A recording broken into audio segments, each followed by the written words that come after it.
up, everybody? Happy Thursday. Welcome to Knife Hands here on Vets Talkin.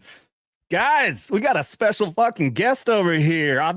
We have a few Air Force dudes in the Vets Talkin group here, but we've never actually had anyone from the Special Operations community here, with the exception of Big Rob, who's 75th Ranger. But someone like you, Special Operations Airman, welcome, dude. Hey, what's up? Man, I'm so sorry that I'm the first one. This is either going to be the best you ever had or a huge mistake, so I'm excited for both. I'm looking forward to it, dude. Yeah. This guy here is from the Ready Ones podcast. We were talking backstage. I thought that for some reason I got his channel mixed up with mine. I mean someone else's. I thought it was only going for a year, but these guys are awesome. They got over 35,000 subs. You told me backstage you're about to have who on as a guest? Man, I don't know if I can put that out to the world, man. Okay. I'm gonna keep it a secret. What I will tell you is we're about to drop an episode that's gonna blow your freaking mind. We have the guy that actually ran Operation Red Wings from the PR cell, literally the guy that looked at the screen and was like, we have a PR event. He's the guy that interviewed Marcus Luttrell. He's going to dispel a lot of rumors. There's a lot of talk about the SEALs lately and some things that they may have done tactically. It's going to absolutely blow your mind. Make sure you're following over at One's Ready. Check us out. We're going to drop that episode. It is going to shatter some misconceptions about one of the biggest military operations in the history of the military. So that one's coming up soon. Check that one out. And then keep your eyes peeled. I got literally something that I don't even know how we got it. I'll be honest with you. I don't even rate it. It's going to be crazy. Yeah, Marcus Luttrell, he's a lone survivor, right? Lone survivor, right? Yeah, lone survivor. Yeah, I know exactly what you're talking about with controversy on that. There's a lot of it. Yeah, but we have the guy. We have the guy that wrote the report. We have the guy that took Marcus's initial interview, like literally the guy that did the reintegration. When we do reintegration in a PR sense, there are guys that actually talk to these folks and take down what they say verbatim and get them on paper. And he's the guy that wrote the report. So we're talking firsthand knowledge, and there's bombshells in it. I am really looking forward to that. Absolutely. Because, yeah, as somebody who comes from the surveillance world myself, I've talked to other guys who do surveillance and reconnaissance, and all of us agree, like, there's something really fucking wrong about that whole operation, how that all went down. Shady. So, yeah, I'm really looking forward to that. For real. Guys, there it is. I put the link in the chat. Go to @One'sReady. I don't know why streams, but anyways, click that link. You'll find it. Yeah, just get out. You'll be all right. That works. But yeah, I can't wait to talk to you, man. I'll tell you what, I actually, when I was in the military, I didn't learn about PJs, Pararescue, until I dated a girl who just broke up with a PJ back at Bragg/Pope Air Force Base. And I didn't have a good impression.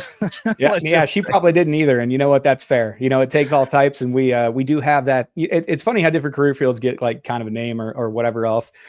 I will say that there's probably more than one, being your ex-girlfriend. There's probably more than one that don't have a lot of good things to say about pararescuemen for one way or another. But you know what? I accept that.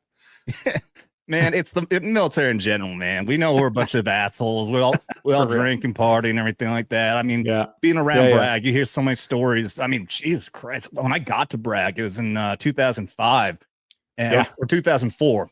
And this was like right when the first waves of guys coming back from like Afghanistan and Iraq and everything. And they would come back, and there was like 5 dudes who killed their fucking wives, like right in that 1 year when I got back. Yeah. So yeah, you and I were at Bragg at the same time. That's where I went through the Army school, not the Navy school, for free fall. That we were doing both at the time.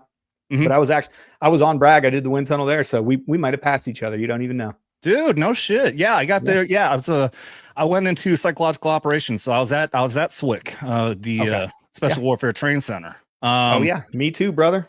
Dude, that's fucking I think mid of 2004 was when I started my PSYOP school. So yeah, that's fucking crazy. I went to free fall in early 2007, literally like right away. It was one of the first schools I went to. So 2007, like I want to say April or May. Yeah. Okay. That's that fucking wind tunnel. Like our battalion headquarters was right, like practically behind there. So I would drive by there all the time and hear that thing running. I always wanted to do that so bad, man. It's badass. You should. Even if you pay for it and go to iFly and you just have some fun, man, it's awesome. I have done that when I was down in Florida last year. Fucking amazing. Yeah. Where in Florida? Orlando. Well, in that tunnel, baby, we used to go there all the time. We would go up there and so we had air operations that we do water ops down in Florida, take the students, teach them how to jump into the water, throw boats in the water, all that stuff. But we would take a little day. The instructors would take a day off from the students because students are maddening human beings, if you can call them humans. And we went over to Orlando and we go get some tunnel time. So you and I both, man, it's a small world. It's a small military. I didn't even know about that place being there. I went down to check out a restaurant near there, and I'm sure you know it. Like they have, these doors are wide open, and I leaned over. I'm like, holy fucking shit! I had no hesitation. I went right in there and fucking scheduled my slot. Did you go to that Korean restaurant, the Korean barbecue place? I think I know which one you're talking about. Dude, that place is fantastic. That was like the tradition. You would go fly in the tunnel and be like, dude, let's go get some Korean barbecue. And it was fire, cooked on table, the whole thing. Staff was amazing. We used to go there all the time. That's fun. Okay, well, next time I'm around there, I have to check that out. Have to. All right, we are gonna go. We're gonna talk to a couple topics. I thought I was trying to stream to Instagram for the first time ever, but it looks like it's not working. But we are streaming here on YouTube, Rumble, Twitter, and that is it. And I'll say hi to a few people. Not that many people trickling in, and I know that's my fault because I've been very inconsistent with my streaming lately. But I do have B. Benefield here, who, by the way, I forgot I was going to do this in case y'all missed. Oh, Vets Talkin, downloaded. Hey, Vets Talkin, what's up, brother? He's like an awesome YouTube reactor. He's badass. Yes, that's right. Tom McDonald knows who I am, and I play that quite often. Yeah. First time I'll just play this. This is the first time that kind of happened. Somebody said, I just ordered, Vets Talkin says, just ordered the Hunter shirt and the foam finger for my studio background. Bro, shout out to you, man. And if Vets Talk, wait, Vets Talkin, are you guys like a reaction channel? I've seen your guys' stuff before. If that's you, regardless, you got vets in your name. I'm sure you're a veteran. Thank you for your service. Salute to you guys. All the love in the world for the sacrifices you've made for the rest of us, man. We all really appreciate it. Love that dude. Yes, I do still have the foam finger right here. Oh, yeah, it's so nice, man. Yeah, I'll tell you, Tom seems like one of the world's most genuine humans. When you were like, hey, you know, Tom, I was like, of course I do, man. I've been on Hangover Gang since the beginning. I love the facts video that just broke so many people's brains. Hilarious. Ben Shapiro rapping is probably the funniest thing I've ever seen in my life. Absolutely. Yeah, I love that. That one's fucking great too. The one that really got my channel going though was American Flags. Hell yeah. Yeah, dude, it's a great one. Great song. I got almost 140,000 views on that fucking thing. 5,000 subscribers off of one video. So let's go. Yeah, people really got a kick out of that one. Yeah, I wear fucking body armor. I stopped doing it for a while, but because I'm sitting here and I'm fucking sweating my ass off. Because it's uncomfortable, yeah, right? Yeah. But nobody wants to wear that stuff. Come on, get out. Yeah, but I stopped wearing that, and then next thing I know, my viewership started dropping down. So I'm like, all right, I guess I gotta wear the fucking body armor. I gotta throw on my PPE. Let's see. Yeah, but the reason I was shouting out B here because when the stream was going, B and someone else was like trying to get Tom's attention. They want him to give me a shout out, and I guess they didn't even see it, and then all of a sudden randomly he sees my chat and gives me a shout out anyways. But thank you very much, B, and whoever else it was in the chat. I saw you guys. I appreciate the hell out of you. Let's see. Next thing I know, of course, starting things off right. Lou Cordell for 20. Let's go. Let's go. Lou Cordell, love you, buddy. It says it has begun, and there's a reason for that.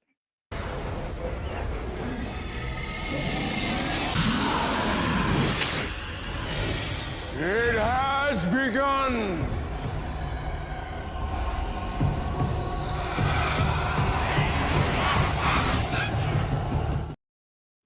Thanks, Blue Cord.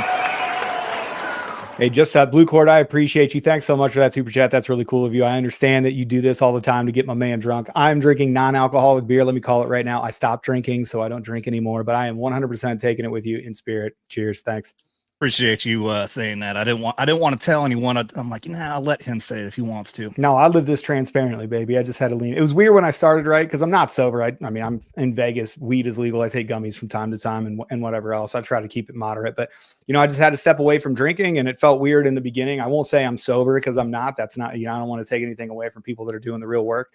It's not like I go to meetings. It's just I looked at my life and I looked at, what alcohol has done. And I was like, it's time for me to step away completely. So it's been good, but man, I tell you what, I got no judgments. I hope you hit 10 more of them tonight. Hell yeah. Appreciate the fuck out of that, man. Hell yeah. Let's go. It's amazing. So like we were talking backstage, and here we have a ton in common. I was shocked that, you're so huge into Tom McDonald. Not should be that shocked. I mean, he's huge. Huge. Amazing. Amazing. one of the best independent artists is out there. He's never sacrificed his morals, man. That's stuff that I align with. That and my main food group is rap and hip hop. So it was an easy move. As soon as I saw it, I was like, oh, I'm about this. I fuck with this. Yeah. What song did you find him with? Man, I think was it Woke? Was that one of his first ones? I can't remember. Yeah. Dude, one of the first ones that I heard from him, from the second that I heard, it was an immediate follow and an immediate buy. And then everything that came out, it was just hilarious. Like probably about a year before Facts came out, I think I finally was aware, kind of at the end of that COVID, when he was really hitting it hard and just, making fun of folks for what they were doing, just absolutely using mockery as a powerful tool. And man, I just couldn't get enough of it. It was great. Dude, that's the same song I found him with. No, man. Did we just become best friends? I think yes, I think so. Yeah, that was right at the beginning of COVID. And that song came out and it was all over conservative media. I was hearing his name popping up everywhere. And on one of these shows, they just play like one clip of it. I'm like, first off, I'm like, okay, tattoos all over his fucking face. Weird as fuck. And then I started hearing him rap. I'm like, okay, I just found my new favorite rapper of all time. Yeah, this is it. Wayne Rowe, I want to say, hey, first of all, thank you for the super chat. You're amazing. But much love from the MH53 crew chief at the 21st, 20th Squadron. Always love our PJs. You guys are rock stars. Much love. Dude, I love you. I worked at the 321st as well. Thanks for all you do. I got plenty of time on those 53s. Love that aircraft. You guys are fucking badass, man. Thanks for all your support. Dude, that's awesome. Fuck yeah. But so with all the coincidences, any chance you know who Nerdrotic is? I don't. I wish I could say yes. I don't. The one miss. Gary Beekler of the channel Nerdrotic is he is currently the #1 pop culture reference. He's on Piers Morgan all the time now, all kinds of stuff, because he's just an old 50-something nerd who just happens to also have 1 million subscribers on his channel and everything. And he's been on the show twice now. Good for you. That's awesome. Well, I'm not trying to brag or anything. That's I support my friend's successes, dude. I ain't about that hate in life, man. When I hear people that have big channels, or when I hear people that have successes, I can't help but love it, man. How can you hate somebody for success? I can't do it, dude. You're gonna have to come back on after you had those guests on, because I wish we could tell people who it is, because that's fucking dope as fuck, dude. That's amazing, man. Like I never understood. I'll tell you what, at once ready, like we've never said no to anybody. People that we disagree with, people that we didn't like, and we maintain like it's your hour. So we've had people that we had Chief Master Sergeant Bass. Remember that chick in the Air Force where the whole joke was, is it Bass or is it Base? She had a terrible go of it. She 100% just made an ass out of herself online a whole bunch of times. She was mismanaging her social media because she's just too old. Like people don't understand how to engage in the social media space. And she just stepped all over her own, maybe crank. I can't say for sure. But she did that and she wanted to come on the podcast. We got a ton of shit for having her on. And we're like, listen, you want to come on and talk about what a bad episode it was? We only have one rule. You come on your real name. We're not going to hide your identity. You come on, you put your real name out there. You can come on and tell me I'm stupid. I'll record it. I'll edit it. I'll give you the raw so that you can make your own reels out of it. I'll do whatever you want. Man, we were open, honest, and transparent. That's the whole thing. Oh, yeah. Yeah, I'm the same way, man. I haven't had any of these haters or anyone don't want to come on or anything. So I mean, but yeah, same thing. I'm happy to have anybody on. Oh yeah. I have these trolls that'll pop into the chat on, but of course they won't. They're little chicken shit bitches. But well, anyway. That's where the rubber meets the road, man. It's funny when you put it out there like that. They're like, no, I'm not coming on stupid podcast. Well, it's because you're a pussy. That's why. Yeah. Oh, dude, I've had obviously when I'm wearing that body armor, there's going to be the haters, the Tom McDonald haters. And it happens all the damn time. Like at least once in every video I put out where they say, oh, this is definitely fake or stolen valor. This guy's obviously not in the military. Like, right. Motherfucker, okay, set a time and place and I'll show you in reality my fucking, I actually have a funny fucking joke and I completely blew it. I'm a scatterbrain motherfucker lately. So I'm well. I love it. I love it. So yeah, we're definitely going to dig into your background, what you did, and what PJs even are, because there's a lot of people out there, like I said, who don't even know what that means. But first, why don't you tell us about your podcast? First off, what does everybody mean? Yeah, so that's a shout out. So it's very inside baseball, right? So it's a podcast focused on helping people understand the Air Force Special Operations jobs. Like you said, like there's not a lot of people that even know that Air Force has a ground component that does special operations. There's 4 jobs basically that when we're referring to special operations in the Air Force. So it's Air Force Combat Controllers. Those are your JTACs that can call in weapons from any aircraft. Their motto is first there. They can get there. They can open an austere airfield, land aircraft. They can control planes. And they made their name in GWAT being JTACs, right? There was a rule in Afghanistan where for like 7 or 8 straight years, you were not allowed to go outside the fence on a high-risk mission if you're a special operations team, if you didn't have one of those combat controllers. In the early days of GWAT, a Chief Master Sergeant retired, Will Markham, he actually went out. He was one of the horse soldiers. So the triple nickel that went into Afghanistan, they thought it was going to take a year to destroy the Taliban. They did it in about 6 weeks. He murked 4,000 people with bombs on target. Yeah, so that's what combat control does. TACP is a little bit different. TACP works with the Army bros. They're the air-to-ground liaison, and they work as a joint tactical air controller with Army units, typically regular infantry units. But there is a way for them to get into the soft world as well, but that's really, really small. TACP is a pretty big career field, and couple of them. We worked with a couple of those guys in long-range surveillance. Yeah, yep. And that's part of their mission set as well. They call it the JSET teams now. So TACP is the other one, the second one. Then there's Special Reconnaissance. Special Reconnaissance used to be combat weather. They were rebranded to take on a true reconnaissance mission to support Air Force mission sets. And then Air Force Pararescuemen are all PR or personnel recovery. So we're the only DoD asset specifically trained and equipped to do PR functions. Every service is supposed to be able to recover their own people, but on high risk missions where no one else can do it, top of a mountain, bottom of the ocean, you have to jump from, free fall to get there. Or if you need to ride in on a helicopter to a hot LZ, basically, if you're fucked up and you call us, we're going to come. So not a lot of people knew that. Back in 2019, I had a good friend of mine come to me and say, hey, we're engaging on all of these other platforms. And basically, they're all asking us the same questions. Like I was on a couple of different chat boards and obviously engaging on, Facebook and Instagram and answering the same questions. What's the day-to-day like? How do I get through selection? How should I physically train? What are the standards? All these things. And we made a joke where it's like, man, let's just have a podcast and we'll answer all these questions and then we won't have to answer them again.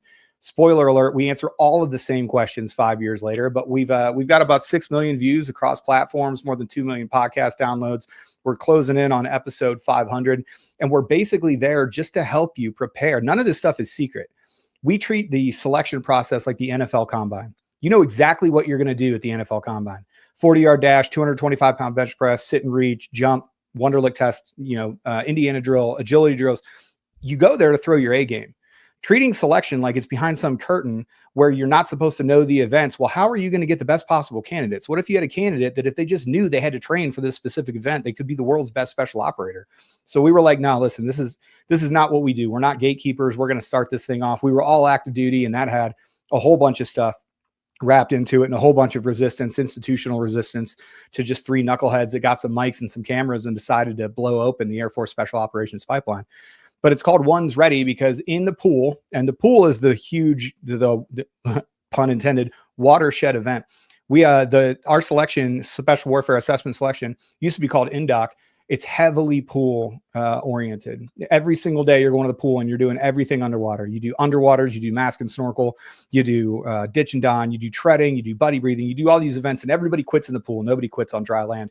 So basically when you're in the pool and you're getting ready to start off a pool session, you count off. And there's 8 lanes in the pool. And basically how the instructors keep track of what reps you're on. You're sitting there, it's completely quiet. You're lined up in a very specific fashion. And the instructor says, 1's ready. And your response is 1, Sergeant. You sound off with your repetition because there's one, let's say there's 7 people in your lane. It's number 1 through number 7. So at the beginning of every pool session, when you're getting ready to go into the most heinous event that you're about to have, and it happens every single day, you hear the words 1's ready to start off. And we thought that would be a great way to brand it. Because when you see 1's ready, that's where everybody starts their journey, right? You're nervous, you're scared, you don't know what's going to happen, you don't know if you're going to quit, you don't know if you're going to make it. But when you hear those words, 1's ready, man, it's time to go. That's why we called it that.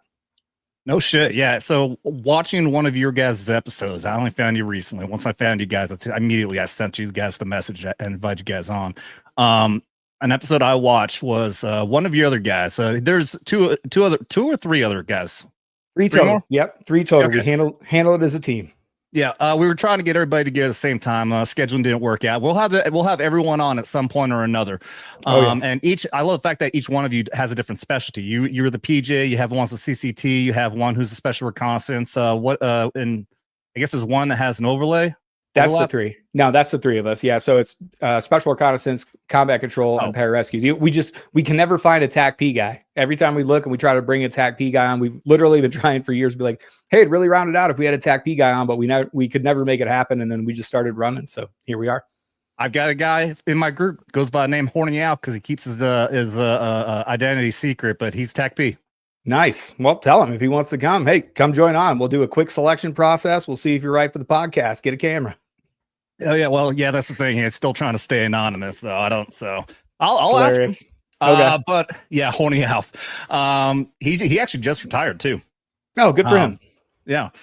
So crap. Okay, yeah. So I didn't know. First, I just like in my mind, like I said, I didn't know anything. I thought that each one of you had your own training. I didn't know that, and like you obviously like you would pick which one you want to do, and then you go to that schoolhouse. Like Green Berets, now they all start off with the same selection course, but they all preemptively have their, they know they're going to be a commo guy, medic, or whatever else in the 18 series for Green Berets. You guys. It blew my mind find out that you all have the same course and pipeline up until right at the end when you're done everything. And you're also, I was blown away to find out, I know that you guys are probably, correct me if I'm wrong, the only special operations that all of you go through Halo and Scuba School.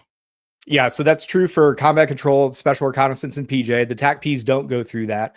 Basically, the way it works is it's called a SWO-V program, and there's some movement in this. As always, the only constant in the military is change. But basically, yeah, you just sign up, and if you're not sure, like, hey, I don't know if I want to be a PJ, or I don't know if I'm right for a combat controller, you can basically enter the development program, and you can say, I just want to be an Air Force special operator. And then you're given the opportunity to learn what those jobs are from people that are in the jobs, do your own research. And then at Special Warfare Assessment Selection, usually about a fourth of the way through, you get to declare, hey, I want to be assessed for this. So halfway through, you could go in thinking, oh, I love combat control. You hear a PJ talk a couple times and you're like, oh, no, damn, PJ. And then you can say that I want to be a PJ, and that's what you're assessed for. From there, the pipeline schools, you intermix the entire time. So if you get selected to be a PJ, that's the job that you're going to be offered as you go through the pipeline. But you intermix with everybody. Like you go through the entire pipeline through airborne and free fall and seer and survival and dunker and all these other things. And then you split off to specialties a little bit later in your pipeline. And then everybody has their own finishing school at the end. But yeah, it's a crazy thing that they started. I want to say 2018, 2019 period, where they started like, hey man, we're too small to do this. We're just going to recruit. If you don't know what you want to be, man, we'll extend the grace to you to say you just need to learn a little bit more. And then you attack the pipeline like that. But everybody starts out together. That's an important part, is we have a standardized, objective, holistic selection process that looks at your whole person and that deems if you're ready to go there. And it's not just physical stuff. The old INDOC model used to be where if you could just get punched in the face for 10 weeks and show up at the end, you were going to graduate. Well, now you can actually get through the entire course, make every physical standard, and somebody could be like, hey man, we saw some stuff on your psychological evaluation and we're not going to be able to pick you up. It's awesome. They've done a good job with it. Okay, so I guess I misunderstood, I guess, when I was watching, because like I said, I thought that you all went in with a clean slate. You didn't know what you were going to be in until later, but it was something, yeah, it didn't even need corrected, honestly, because it's kind of hard to explain unless you're inside baseball. And if I explained it to people that had no idea, like it would just sound more confusing, right? But everybody goes in together. You were 100% correct. You can show up and not have a job picked at all. You can enter into selection and start the selection process without actually declaring what job it is that you want. But at the end of selection, that is when your job is solid. Like, hey, you got picked up. You said you wanted to be a PJ. We've got a PJ slot for you. You're going to take the PJ pipeline. But still then you're traveling around with that whole group of those 4 intermixed specialty codes throughout the entire pipeline, which is great because downrange, I mean, you see combat control, I work with combat controllers that I went through the first part of my pipeline with, or I, talk to TAC-P or SR guys. You see them later in your career and you can look across the table at that guy and be like, I know what you went through because I went through the same thing too. Yeah, that's fucking dope. Yeah.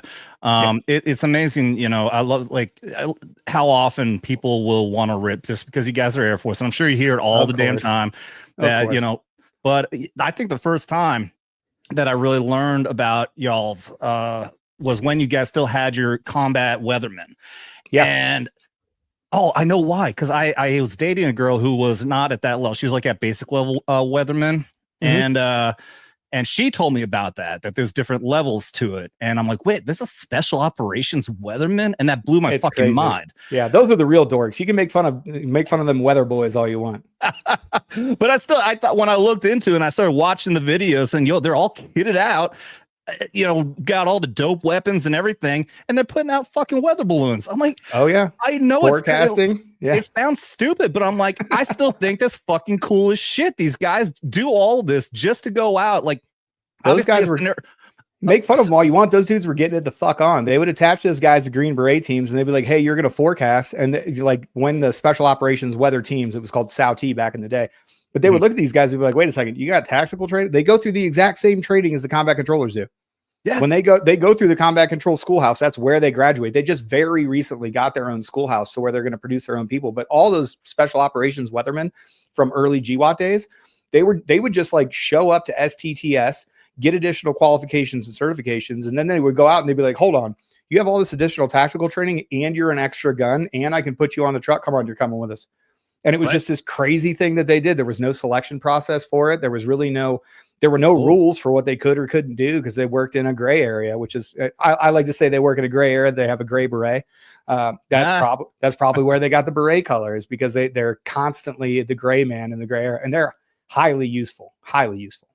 Yeah. Like I said, I mean, everyone out there, just like, Air Force Special Operations, people want to pick on that because you guys are special operation. I mean, Air Force.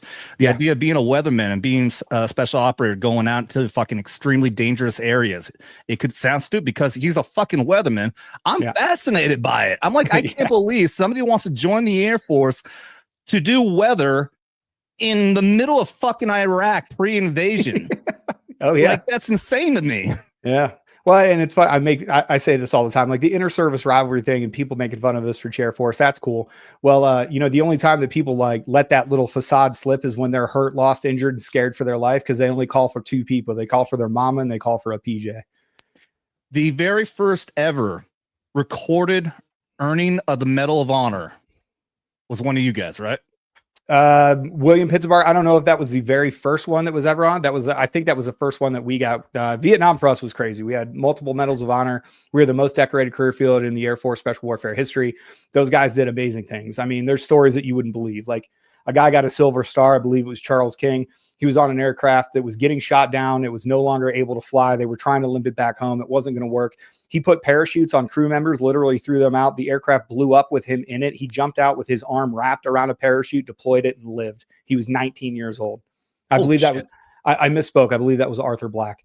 But we have stories like that. Every single combat operation that has a name to it, we were there. First people to touch Jessica Lynch, friend of mine, PJ. First person to get into the, Gothic Serpent, aka Black Hawk Down event. The person that fixed that event for everybody was Tim Wilkinson. The first person to touch Captain Phillips, the I am the captain now meme. First of all, two of the snipers on that boat, it wasn't all SEALs. Two of them were combat controllers. The first person to touch that captain who had been in captivity of Somali pirates was a pararescueman. It was a friend of mine. At H. Kaya, during the Afghanistan withdrawal, the people that ran the airfield were combat controllers and pararescuemen working in concert. They saved over 10,000 lives by going off base, leaving the wire, and finding people that they were supposed to get out, and literally getting into Mexican standoffs with Taliban, taking that person and coming back. We've been involved in every single combat operation since 1966.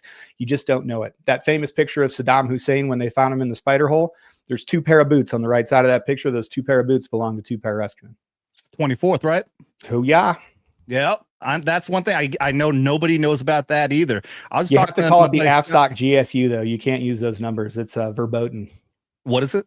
It's called the AFSOC geographically separated unit. That is the only appropriate way to call that unit what it's called. Okay. So for those of you who don't know, JSOC was Joint Special Operations Command. I was just sitting down with Buzz Scotty, the machine dumber, and I tried to get him to come on. He's not feeling well today, but he was completely ignorant to how special operations work completely. He thought that JSOC was the overarching command, and no, JSOC is the tier 1 command where you have Delta, which is CAG, SEAL Team 6, which is DevGru, and people don't know there is 24th. Was it STS? I don't know what you're talking about. I know the AFSOC GSU in their unclassed mission statement says that they do training, techniques, procedures, and gear development for the larger personnel recovery force. So that is my answer. Okay, well, that's I get where you're going with that. Yeah, I have a lot of friends that work at a lot of different places, and unfortunately, in today's world, you got to protect those friends as much as you possibly can. Secret school shit, yeah. There you go. Yeah, look at that. Air Force. There's shit can't even fucking talk about. There's an exciting mission, man. We have a large footprint and a lot of things that you would be absolutely shocked. You would have no clue. You'd be like, I didn't know Air Force guys does that. Some people in the Air Force don't even know. Yeah.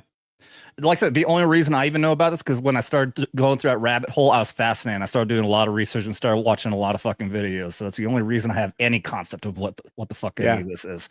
Yeah. Okay. So the Medal of Honor thing, the thing I was talking specifically about is that there was an incident, I think it was in Afghanistan, was the first time ever that it was actually video recorded of the combat action.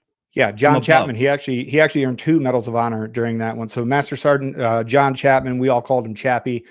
It was the Roberts Ridge scenario where during Operation Anaconda, a helicopter was lost on the top of a mountain. The recovery force went in there to try to recover Neil Roberts, who they lost off the ramp. John Chapman, in a 10-minute video, we were able to stitch all of the ISR together. And thanks to technology that we didn't have at the time, they were able to mark John Chapman. So even though the ISR split a bunch of times, you were able to follow him and see exactly what he did. This caused a lot of controversy, especially as of recently. Britt Slabinski was the Navy SEAL Dev Group commander, or Navy SEAL Dev Group enlisted leader, the senior enlisted leader on that. He received a Medal of Honor for it. And there's been, I think I'll call them shenanigans for, they tried to resist John Chapman getting the Medal of Honor to start. John Chapman actually earned 2 Medals of Honor for that action right there. It says it really specifically in the video. I'll try to find it and send it to you. But yeah, man, he was a lion. This video is crazy. It's a little bit long, but it is absolutely fantastic. And if you want to be motivated, if you want to watch some shit go down, this is the one for you. Yeah, I've watched this video and it's absolutely amazing. You know, they'll explain it. I mean, I'm sure this is better if you want to go through this and you explain instead of the person on this video. Yeah, explain what's happening here. Yeah, so you see here, this is Chapman's aircraft that actually lands. This is a quick reaction force. They're immediately under fire here, and you watch a couple of these SEALs. That's John Chapman. These other 2 start running up this hill where fire is actually coming. You can see where his weapon's pointing. He's pointing uphill to a machine bunker position. So as he's going up to do this, there's a whole bunch of guys. You can see him down in the corner there. They're all kind of hunkered down in this scenario where John Chapman is closing with and killing an elevated machine gun nest on his own. At some point here, John Chapman is shot. As you can see, these guys, they'll start to retreat here in a second. You can see him kind of running downhill and away from John Chapman's position. Hey, who are these guys? Are they Green Berets? SEALs. No, SEALs. Okay. Yeah, SEAL team. So as John Chapman runs up, there's the bonsai tree, which is right there. That's actually a bunker, and it had like 30 individuals with it. The team leader, which is Slabinski, is about to go check John Chapman because he takes a shot here and lays down. To Slabinski's statements on the matter, he goes up and he was looking at John Chapman, who was laying on the ground and was motionless. When he checked him after he goes down here in a second, and they're circling the bonsai tree. It's bunker 1. Excuse me. So as John goes up to this thing, he's getting into a running firefight at 15 meters with multiple people in a bunker. That's the boulder that actually provided them cover and covered the entrance to the bunker of where they're going. That's where Neil Roberts was. That's who they were going to get. John Chapman was going towards them. They had dragged Neil Roberts' body across the top of this mountain and pulled him into this bunker. So John Chapman at one point takes an injury here and he goes down. The team leader, which is closest to him and down that hill, goes up to check him. And through his statements, he said, listen, I went up, I checked him. He was laying in an unnatural position. The laser on his rifle was on and I didn't see any breathing. Now, this video directly refutes that statement because you'll see John Chapman starts charging this bunker. Like everybody else is cowering at the bottom of the hill. John Chapman, with complete and total disregard for his own personal safety, charges into this bunker and gets into a close quarters engagement with these people in this bunker. And you can see later in the video, I mean, he gets into hand-to-hand engagements after the SEALs leave him and leave this mountain. He gets into hand-to-hand engagements. He killed that combatant. He took on 4 or 5 attackers from multiple positions, at one point receiving fire from 270 degrees worth of the full 200 or 360 degrees. You can see the fire that he's putting on bunker 1 here as he's trying to fight through, and he's got 0 help. He is leading this charge uphill, trying to save his teammates. He was the only person that saw this elevated position when the helicopter landed. He was the only person that saw this elevated position. If it wasn't for his actions, that helicopter would have gotten shot down. This is an Air Force PJ doing this while the Navy SEALs held back. Combat controller, Air Force combat controller. Yeah, combat controller. No, it's okay. I want to give them the credit that they're due. So as you can see, this is a run and gun battle. You can see the muzzle flashes that are firing off everywhere. They were firing RPGs. These SEALs are now on top of the boulder, which we saw in the first video. So now we're kind of rotated about 90 degrees away from the initial camera angle. And what they can do is they can walk you through the entire video and show you. At this point, Chappie is in bunker 2, and he's taken what the team thought were mortal wounds. And at one point, these guys are like, listen, we got to get out of here. They took a couple casualties on their own. War is hell, and I won't bemoan them for their actions here because I wasn't there and I'm not an armchair quarterback. But what I will say is none of the statements that these gentlemen gave credit to John Chapman. So in the Medal of Honor discussion, as we continue to watch this video, the Medal of Honor discussion started happening. And basically for them to give John Chapman and Slabinski a Medal of Honor for the same thing, the two stories were mutually exclusive. Slabinski could not have gotten a Medal of Honor if John Chapman's story was true. And John Chapman could not have gotten a Medal of Honor if Britt Slabinski's story was true, because Britt Slabinski said he was dead and that they had to get off the top of the mountain. This is an overhead position, smoke grenade, trying to basically cover their exit here. So he throws a smoke grenade in order to shield in front of this Afghan fighter and this donkey, which was a crazy part of the story. There was just some random fucking donkey up there that they used to like carry all of their goods. So you can see that they throw this smoke grenade and then try to get away. And this is where they start breaking contact, leaving Chapman to fend for his own. After Britt Slabinski said that he was dead in an unnatural position and was not responding, which again, we now know is not true because we have the video. These are 105 rounds and AC 130 rounds that are coming in from overhead. This is Grim 3-1, which is an Air Force AC 130. They've got the huge howitzer and a 40 mic cannon on them. They're providing danger close air support for these gentlemen, literally firing within 3 to 5 meters of where friendlies were, which is absolutely insane. Yeah. There's a whole book. If you want to read a great book on it, it's here behind me. It's called Not a Good Day to Die, but it talks about all the failures that actually led up to this thing. There was a SEAL dev group commander named Bill Hyder. They famously called this Hyder's third strike. You can see bunker number 1 now. Chapman is there on his own. Where he was left as the SEALs have completely left the area of engagement. And what we're going to see here is John Chapman regaining consciousness and start fucking killing people on his own on top of a mountain. The book that you want to read that's the best description of this, a great friend of ours, Air Force Special Warfare veteran, his name's Dan Schilling. He wrote the book Alone at Dawn. It goes fully into the look at what happened on top of this mountain and John Chapman's actions. It was one of the driving factors behind John Chapman finally being awarded the Medal of Honor for his actions. And when we looked at this video and when you could stitch them all together, he actually earned 2 Medals of Honor for protecting not only his team and getting his team out of there, because he's the one that covered the retreat for the SEALs once they left him. The green dot is Chapman, the red is an aggressor.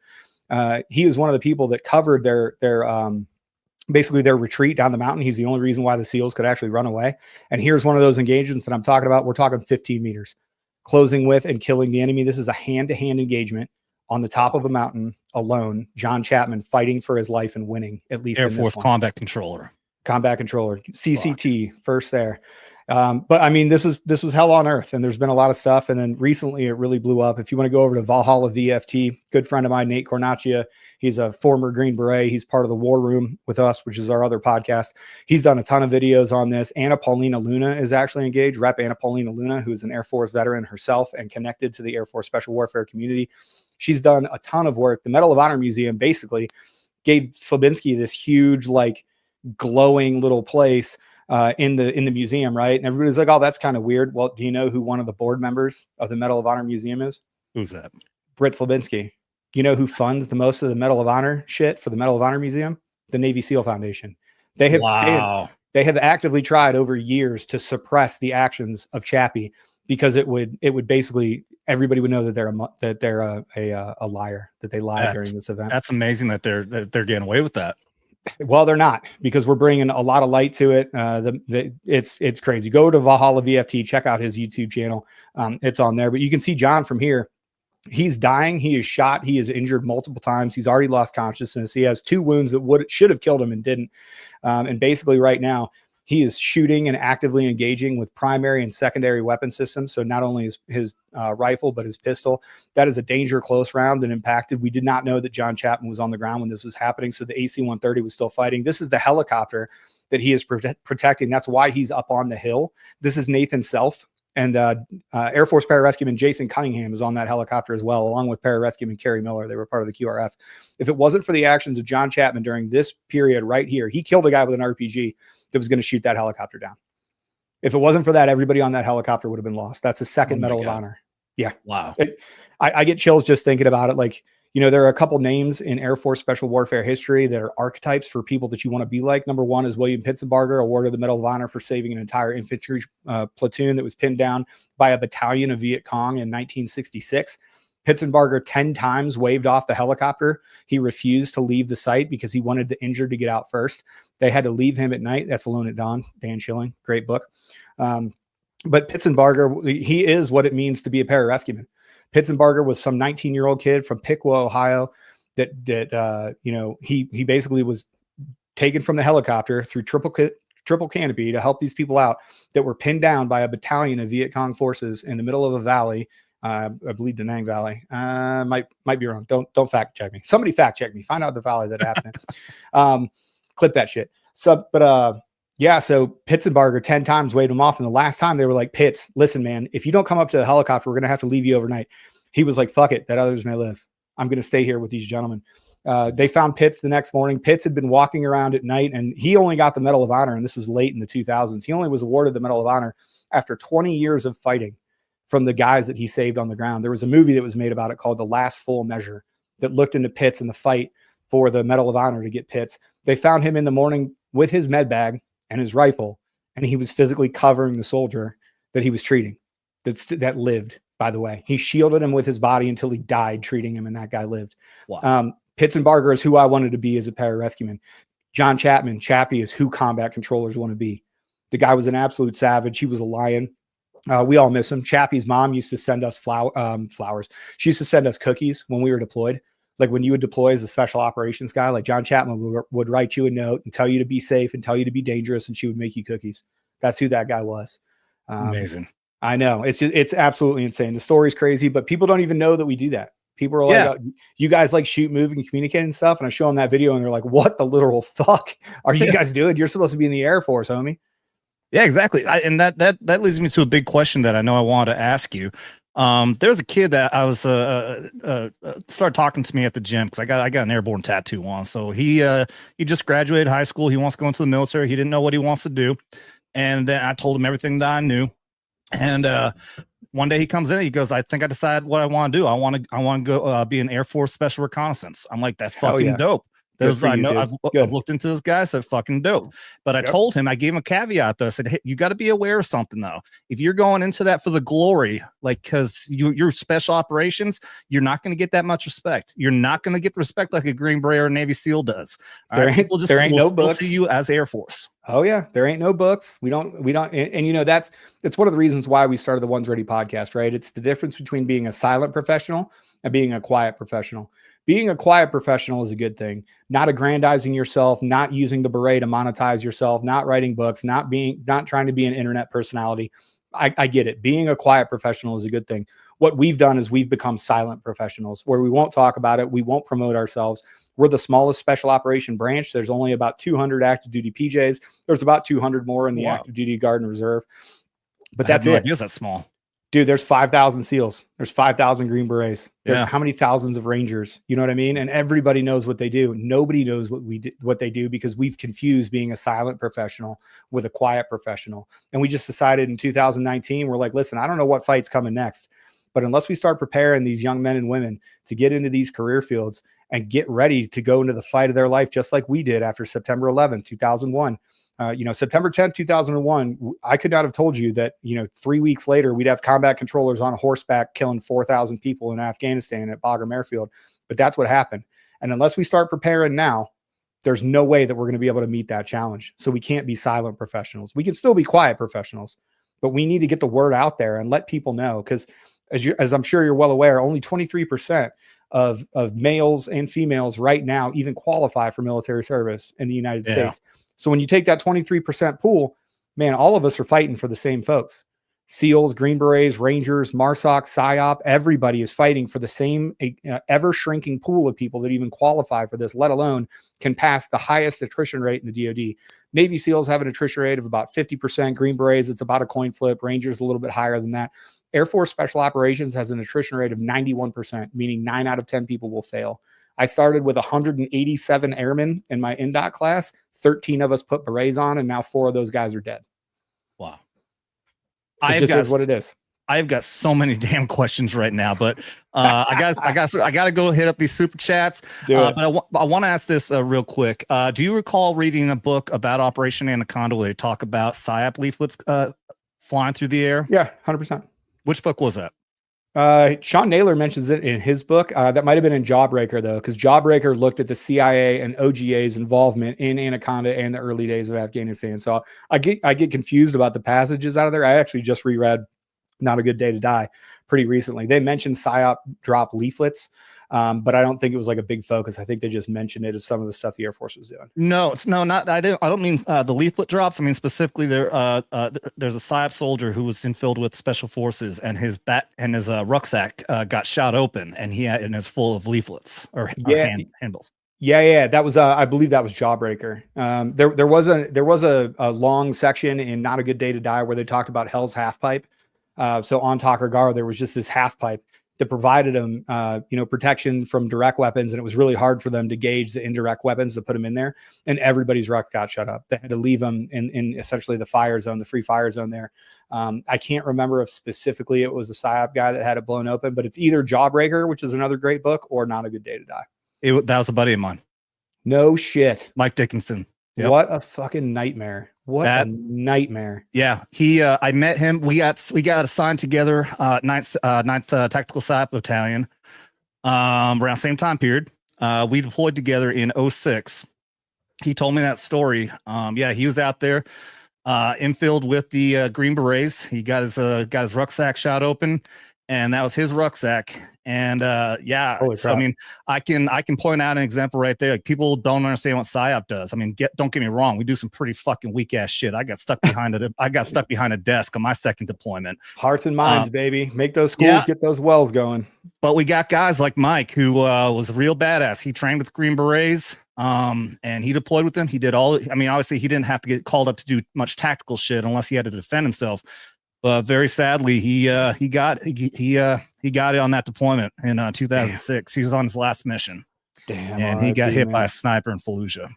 Fuck, that sucks, man. It sucks. There's so many stories we have about that, and of course, man, just thank you. And I'm sorry that happened, man. I know what that feels like intimately, and at this point in my life, I've pounded our flash into one too many caskets, I think. So, man, I feel that loss. Yeah, I mean, it's in PSYOP we don't get a lot of losses.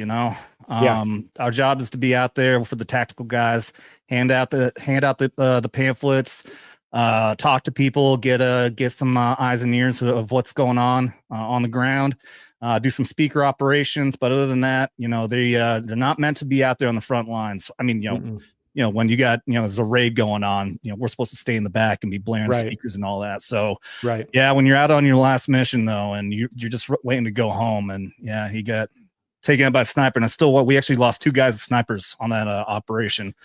And I still wonder to this day, that was the same time period of that guy, fucking the Navy SEALs chasing down. Yeah. Crazy, man. Crazy. Yeah.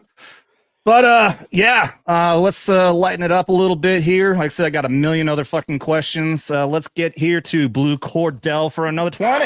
Let's go. This is going back to when I was talking about Gary Nerdrotic, and he says, "Who you calling old 50 something?" I resemble that remark. Yeah, he's an old fuck. You're right. I'm feeling it, dude. I'm 43, man. I'm starting to get up. You look good as shit. You look good as hell, brother. Hey, I'm the oldest guy on this podcast. Well, it helps when you have a pretty easy life after getting out of the Army in 2009. I haven't had to do any fucking hard work since then. Good for you. Good for you. Don't have it in my heart to hate. Yeah, I appreciate it, buddy. Let's see. Let's get to watching a soldier get hit in the nuts. Quick, baby!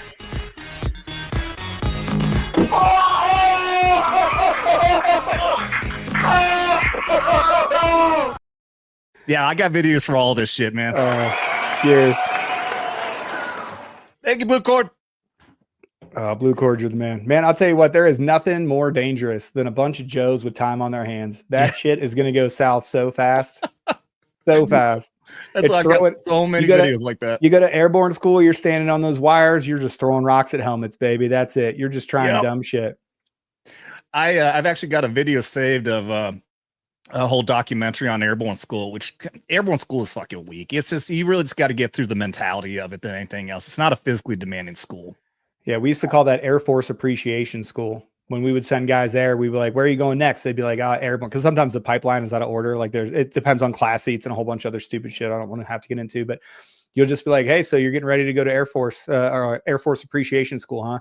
And the cones, which is what we call our students, the cones would be like, I don't know what you mean. We'd be like, all right, listen, airborne school is 5 days of training packed into 3 weeks worth of time. You are absolutely going to hate your life. When you get back, you're going to be so glad to come back to the Air Force. And it happened every single time. I can't even imagine for you guys, going through that. Because like, for us, like special forces and ranger and everything else, you have to go to airborne school first. So it's not like you're going through selection. You're not doing anything hard. You got to go through airborne school first. For a lot of guys like me, it's, I went through basic training, AIT, and then airborne school. And, I can't imagine also if like there's a lot of guys and gals who, I mean, let's face it, the guys are the ones who are really going to be more miserable. If you go through, like, say, if you've been in combat and then you get sent to airborne school, I can't even fucking imagine. Bro, it's funny for us too, because you take these guys, right? Like when you get out of the NDOT course or the Special Warfare Assessment Selection course, if you're not at the top of your physical game, then you got to be some sort of like superhero that I'm not even aware of. So you go there in the absolute best shape of your life. You're running 6-minute miles all day. Our guys would literally go there, and it's a tradition that we do is, number one, you got to fuck with the black hats. And typically what you do is like you try to get dropped because you can do more push-ups than anybody in the formation. So you just talk shit to the black hats. I'll tell you what, it really doesn't make your Army friends very happy. I'll tell you that much. Yeah, sure. Fucking Air Force guys getting smoked every day. Every day. And by the way, they're singing, they're talking shit. They're like, can't smoke me, black hat. Ooh, they're talking shit. I got to be honest, it's fun. But it's only fun for a short period of time, because then everybody, the other 200 people that are in your fucking airborne class really don't have time for your bullshit. Yeah, you're gonna end up getting that fucking that behind the scenes punishment. Hey, we fight too, homie. Let's go. I'll tell you what, that would be the worst thing ever, is if you're an Army guy and you got to tell them that you got the shit beat out of you by an Air Force dude. You probably just be like, nah, dude, I got beat up by a prostitute out on Fort Bragg Avenue.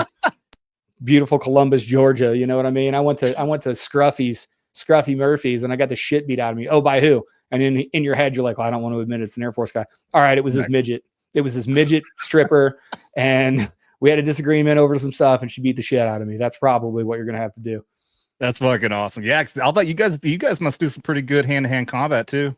We do. Yeah. It's part of our normal training is combatives. A lot of the guys actually at the later stages is you would just contract, some of the best UFC fighters, some of the most high level jiu-jitsu guys in the world, and you just put them on contract. And then like Tuesdays and Thursdays, it was fight day. Throughout my career, one of my favorite assignments is actually being an instructor at our finishing school. It's the Pararescue Combat Rescue Officer Apprentice course. But we have you guys had honorary commanders, right? Like titans of the industry and in the local area. Okay, so maybe it's only the Air Force that does it. Every squadron has an honorary commander, and you select somebody from the local community that gets an honorary position as the honorary squadron commander. Well, we were looking around in Albuquerque, because the schoolhouse for us is in Albuquerque, New Mexico. It's at Kirtland Air Force Base. The only professional sport that exists inside of New Mexico, they don't have any professional teams except for Greg Jackson and John Winklejohn's gym, where they produced John Jones, greatest MMA fighter of all time, Holly Holm, Cerrone, Nightmare, all these people that worked out there. It's a mecca for fighting. So we actually shot our shot when I was there, and we asked Greg Jackson to be our honorary commander. And he was like, hell yeah.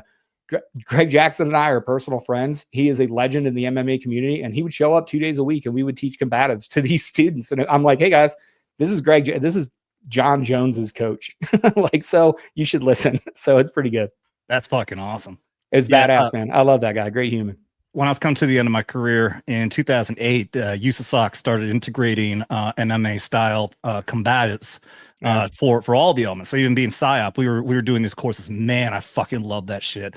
You know, what it's called SSD3, or were you guys doing Stock P or Mac P or something? SSD3 does sound right. Yeah, I think so. Greg, what's his last name? Greg. I've got Jackson stuck in my. I'll think of it in a second. But basically, there's a guy that made a special operations combatives program, which is the discipline a lot of us train in. You train jiu-jitsu, you train stand-up, you train fighting with weapons. But a guy named Greg started SOC P, and he based it off of Mac P, which he also helped develop. But the other one that he invented or came up with the system was like SSSD or S3D. It's highly useful. It's good. Yeah, dude. I mean, learning all the stuff, like I never did any kind of stuff. Well, with an exception, we had a really badass dude who actually was an MMA fighter when I was in LURS, and he would teach us some combats from time to time. Oh, yeah. But man, I'm just upset that I ended up getting out shortly after. I didn't get to learn much more from that because that was a badass course. Yeah, there's a former combat controller named Connor Matthews, Connor the Controller Matthews. He actually is in the UFC. Unfortunately, he lost his last fight here in Vegas, so he's looking for another fight here. But he went on. He was at the 2-2 STS with me right before he got out, and then he pursued his dream and got on the UFC roster, went all the way through to Contender Series, and he's an active fighter on the roster now. So those dudes are out there. Hell yeah, that's awesome. By the way, I completely forgot to do this for anyone out there who might be new. I don't know if anyone came over from your channel or not. I always do this, usually do this at the beginning, but we do have the drink game rules. That's why I'm taking shots for anyone out there who's confused and saying, why the fuck is he drinking? Any single super chat and do social, take a swig of my beverage, which right now I'm drinking pussy ass seltzer. I don't care. I'm trying to lose weight. And $20 or more, and we do shots, which I'm always honest. I do half shots because Blue Cord Devil has got me blackout drunk 5 fucking times on this show. Yeah. Okay, that's a good friend. That's a good friend right there. He cares about you. He wants you to have a good time. Hell yeah. I love it when we get guests on here and they're like, yeah, I want to play along. And then I'm like, dude, just be careful. Don't take full shots. They always fucking forget. And I have had 5 people only who managed to hang with us, drank all the way through, and they were fucked up. I can guarantee it. I guarantee it, brother. That's at some point. I am going to actually put a physical plaque up here. It's going to be the wall of honor for all the people who managed to drink all the way through this show. Who actually made it. Man, that's awesome. Yeah. That's fantastic. Yeah. And yeah, these people out here, they love. See, it's I totally get it. You're sober-ish, but if you're drinking right now, man, I'm telling you, we will get so many super chats. Like from JB here. Let's go. Another 20 says, "Have a drink on me, fellas." Thank you, JB. Appreciate you, JB. Wayne, thanks for the War Room shout out, brother. Appreciate that. What was the shout out? So the other project that we started pretty recently here is 4 special operators, all 4 different services. So we got a MARSOC Raider, 2 Army Green Berets, Navy SEAL, Jake Zwig, and myself as the Air Force guy. We have a panel show. It goes live every Friday, 6 p.m. Eastern time, 3 p.m. Pacific. And it's a panel show. We talk about funny stories, silly stories, or stuff that's happened in the military. I typically attack from the politics and culture standpoint. I have my own political sit rep where I keep you up to date on all the craziness that's going on inside of the administration right now. Every Tuesday at 6 p.m. Pacific time. So the War Room is just a great channel. It's a bunch of pipe hitters. We bring on a bunch of guests. That's going to go live tomorrow at 3 p.m. Pacific time. If you want to come check that out, we live stream every Friday. Hell yeah. I got to get you in touch with some other people, man. Are you familiar with John Frankman? I know that name. Wasn't he? Is it the same John Frankman that was just up for like political appointment pretty soon? Didn't he just run for something? He was trying to get the Secretary of State. Gates. Yeah, Matt Gates' seat, right? No. Maybe it was no. It was Rubio is the Sec State now. It was going to be Rubio's seat. Yeah, that's okay. Yeah, same thing. Florida seat. Yeah, same. Yeah, I've talked to him. John's a good dude. Yeah. He actually. So we recently had an event in Vegas. I had my channel going to. Wow, you didn't even call. How dare you? I'm here in Vegas. You live in Vegas? You didn't even check in. Yeah, baby. Now that I know that, oh man, there's a fucking meetup coming up. Let's go in Vegas. I wasn't gonna go. Now I want to. Hit it up. I'm happy to show up. But I'm sure you know of Amfest. Of course, yep. So we had a booth there. Vets Talkin had a booth there. Good. John Frankman actually helped out. It still irks me. I mean, it's gonna irk me forever. I wasn't able to go. I had a series of fucking events happen, and it came all the way down to my truck fucking broke down 1 hour into the 19-hour drive. And I'm like, I got to give up. I can't fucking go to the same event. thank God I had people there. I had Drew out standing there, ran the whole fucking show for me. I had a friend who brought out his camera equipment. We had a whole bunch of interviews, including Danica Patrick, which is fucking awesome. No shit, she's awesome. Super dude, yeah. And so we did an actual interview with John, but then John actually volunteered and did like half of the interviews. No shit. And that's crazy because I still have not even had him on my show yet. Like we're in touch and like he wants to help out. And like we've never even met, we've never even talked to, you know, virtually or anything. So, but he's an awesome fucking dude, former Green Beret as well. He got out when the fucking the Koof thing was happening and everyone was leaving. Unfortunately, I can't say on YouTube what I'm actually talking about. But yeah. But you already know him, so I guess it doesn't fucking matter. Like I'm making contact here. But no, fucking send him, man. We'd love to have him on. I love John. Hell yeah. All right, but JB says, have a drink on me, fellas. Let's get another good video here. Soldiers getting hurt. Hey, that wasn't an approach.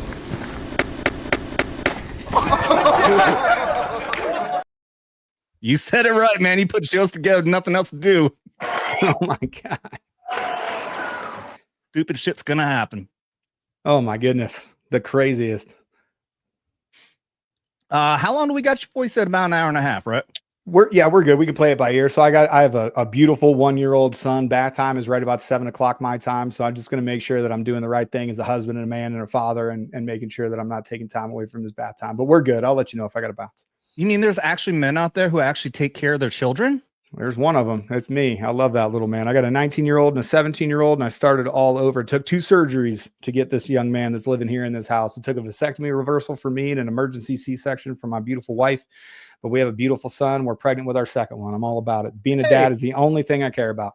Congratulations, man. That's awesome. I appreciate that. It's awesome. Best thing I've ever done with my life. My kids are better than I'll ever be, but that's every dad's dream. Hell yeah. That's all. I'm happy for you, buddy. That's cool. Thanks, man. I have to ask, did you want to wait until after you got out of the Air Force to do that? What, the surgery?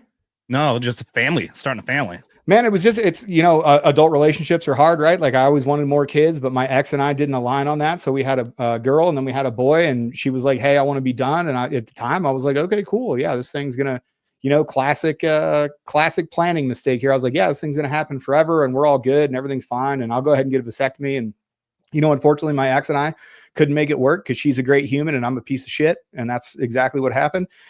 So we drifted apart. We ended up getting divorced. And then I met my new wife, the love of my life, in 2015. And she is a little bit younger than me. I traded in for the new model, but she wanted to have kids. And I always wanted more kids. It was just something that me and my ex, it wasn't right for us. But I was like, hey, man, let's go. Let's start over. So at 40, was I 44? Did I have him this year? So I was 43 when I had my son. And then I will have this next one will be, we're due here in like October. So I'll have my second son at, I'm manifesting that it's a boy. We don't know yet, but I'm positive that it is. So I'll have my 4th child, my second son here in October. That's awesome. Yeah. So being 43 as well, I don't have kids. Never did. Okay. Didn't work out. I got scarred by seeing what happened to dudes in the military. So like, it's been really difficult for me to really kind of have, you know, I got like trust issues and everything. Cause I've seen what these guys went through. My team leader for my first deployment in 2003, when we got home, he told us to come meet him at his apartment. We're going to go hang out, you know, party our asses off. Cause we just got back from a year in the fucking desert. Right. And we get there and he's sitting, everything in his fucking house is gone. And he's sitting there in his fucking recliner in his robe, staring at a fucking table. It has no TV on it. This vindictive fucking woman just left him that and nothing else, took everything else, including his son. And he didn't even know. Oh my God. You know, I am a habitual one-upper. I have a story that is like that. We had a friend of mine that went through the PJ pipeline. Him and his wife didn't agree on a lot of stuff. Same sort of thing. She leaves in the dark of night. This guy was given a ride with his daughter on his bike. He gets hit. So his ex is like somewhere in town. They're on a bike ride. He's got his daughter. His daughter's like 3 years old. He gets hit on his bike by a car. He tears his ACL. He goes to the hospital to have it fixed. Like a couple days later, he has to go in for immediate surgery so they can get the surgery done and get him back on there. He comes home from the hospital. He tries to call his wife from the hospital. She doesn't answer. She doesn't pick up. She doesn't know. She had taken the kids, went to their parents' house. She left it. She took all of his stuff. She left the dog in the backyard. She basically put the dog outside and didn't bring him back in. The dog, who freaked out because it was in the backyard for too long, tried to jump over the fence. Its collar got caught on the fence and it killed the dog. And God. It literally, so the guy came home to an empty house, no children. The wife took everything that he owned with a note, didn't he, like change phone numbers, the whole deal, the whole crazy deal. And then he looks out in the backyard and his dog is dead. Okay, that's a one-up for sure. I hate being a one-upper. I hate being a cherry topper, but I'm a narcissist and it is who I am. But it was good. I give you the credit. You got me on that one. It was just a country story. You're like, oh my God, how it was like the worst country song on the face of the planet. Like, oh yeah, my wife left me and killed my dog. Like, terrible. It's like, yeah, the thought alone of just, coming to an empty home, took everything, took the kid, but the fucking dog is dead and hanging by its collar on the fence. I can't even imagine what's going through his fucking head when he saw that. It was the worst. It was the absolute worst. I was like, oh my God, what is your life? Boy, it sucks to be you. Dude. All right. More positivity. You want to read this one, bud? Yeah, sure. Subscribe to Aaron in the War Room. Midget strippers, lap dances, half off. First special operations wing motto, anytime, any place. You better believe it, baby. And hey, those girls are just trying to put themselves through med school. And since they're midgets, they got to try harder because they're shorter. So come support them. Come over to the War Room. Give us a subscribe. Hit that like button. We got the smartest chat in the game. We engage with you guys all the time. It's a great show. There you go. Subscribe, guys. Thank you very much. Cheers. Oh, good shit, dude. Good shit. Did not predict this interview to be going down the road of midget strippers and dead dogs. That's how we're doing it, man. That's how you get subscribers. Be like, I don't know what's going on in this podcast, but they covered a lot of ground. Do you guys by any chance have connections to the Unsubscribed podcast? No, we're like 1 degree of separation away from there. Like we know some of the people that have been on and that have, we've actually had a couple of guests on Unsubscribe, that like did our show and did the other show, but, I love Unsubscribe. It's great. I do too, dude. My goal I have is that I'm going to get to a place where I can have an in-studio setup like they do. And I don't have to do this panel stuff anymore. Right. That's fucking awesome. Yeah. And have people want to fly out to come be on the show. I know. Yeah, we just started. So there's a podcast. Shout out to Hardy Media. So one of our good friends, father of a PJ, has an amazing setup in his house. He's literally like 2 separate rooms or 2 separate studios.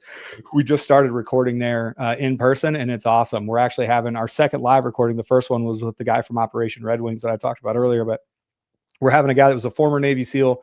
He's currently up, and then he crossed over to be a Pararescueman. So he was a Navy SEAL first and then a PJ, and now he's up to be the ambassador of the Philippines. So he's coming out to talk about that story. He's flying out to Vegas on Monday. We're going to record with him in person. In person is great. It's so much better. Yeah, oh yeah. It's I got to do so out in Vegas. If you don't know this, there is a YouTube or a podcast studio out there that you can rent. Where is it? It's in the is it the MGM? It's in there's one in the casino that has like 7 studios. Like you can go in there and rent it. There's like 3 or 4 of them here, but one of them's in one of the casinos. I can't talk. No, it's not that one. This one is specifically connected in. So the whole nerdrotic thing, we call this the Fellowship. There's a YouTube globe, a sphere around nerdrotic and Friday Night Tights, their main show that they do.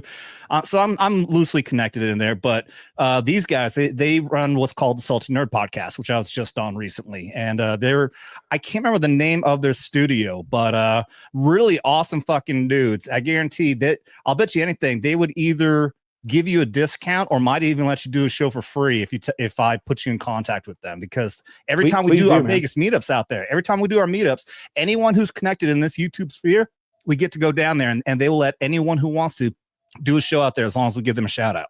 Dude, I would love that. And we'll shout them the fuck out, man. We're looking for somewhere to record. It has to happen pretty quick because the big one that I'm forecasting for right now, we have a studio that's available, but it's in not this Friday or not next Friday, but the Friday after that. So it's in like 2 weeks. But if you'll provide that link up, dude, I'd love to do that.